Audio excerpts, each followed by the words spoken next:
Bienvenue dans notre cours.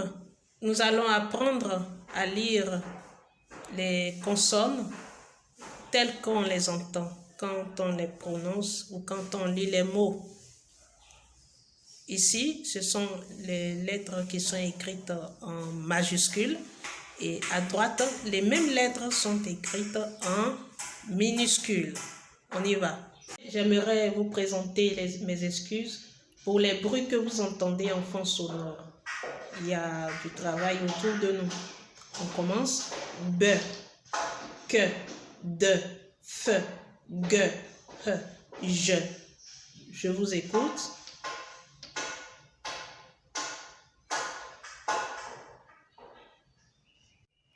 Que, le, me, ne, pe, que, re, se. Je vous écoute. À votre tour.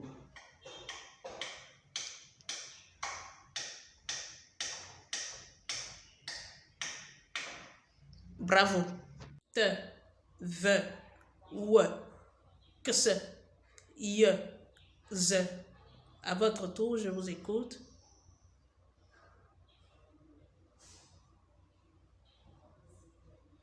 Ok, bravo. On vient de finir la série de toutes les consonnes.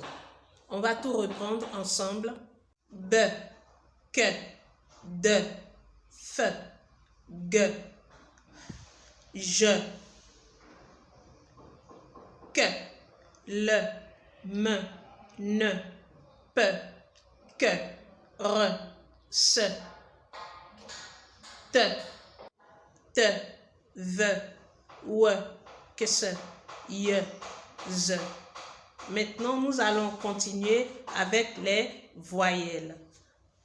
A, E, I, O, U. Je vous écoute.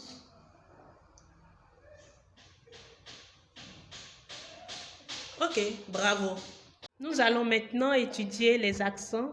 Ce sont de petits signes qui se placent sur les lettres et parfois à côté des lettres. Comme on commence, cet accent, on l'appelle accent aigu.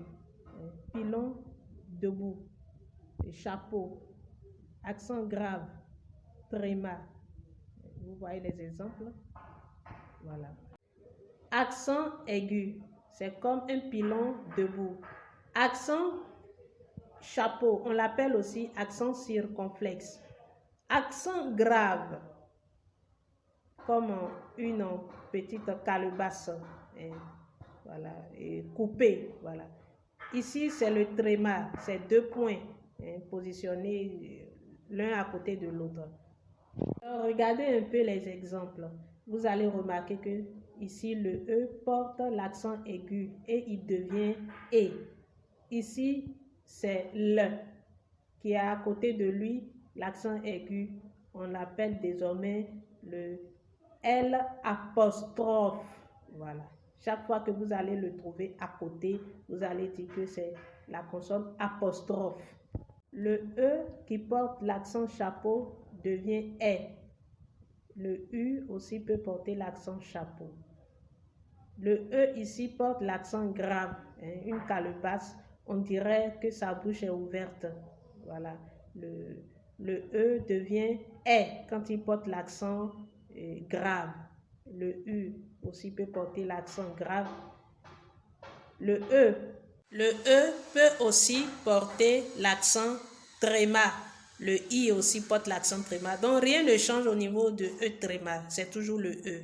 Sauf le E qui porte l'accent grave et l'accent aigu qui devient E. Le E qui porte l'accent chapeau qui devient E. Le E qui porte l'accent grave qui devient aussi E. Tout le reste, c'est la même chose. L apostrophe, U,